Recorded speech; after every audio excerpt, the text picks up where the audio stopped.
কই মাছ খেতে কর্তামশাই ভীষণ ভালোবাসে, আর আমার শাশুড়ি মা বাঁধাকপি দিয়ে কই মাছের এই রান্নাটা অসাধারণ বানাতেন। আমিও আজকে শাশুড়ি মায়ের মতন করেই বাঁধাকপি দিয়ে কই মাছটা রান্না করলাম।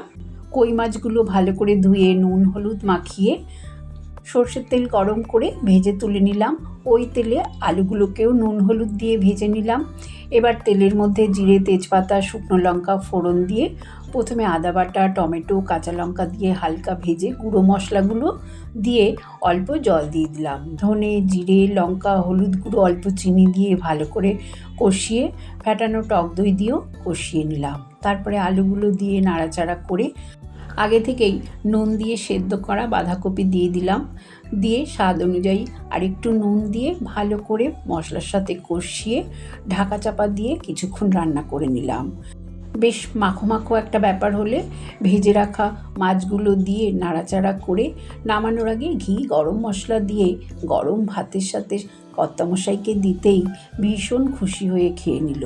বলল একেবারে সেই স্বাদ মায়ের মতো। তোমরাও একবার এইভাবে ট্রাই করতে পারো। ধন্যবাদ।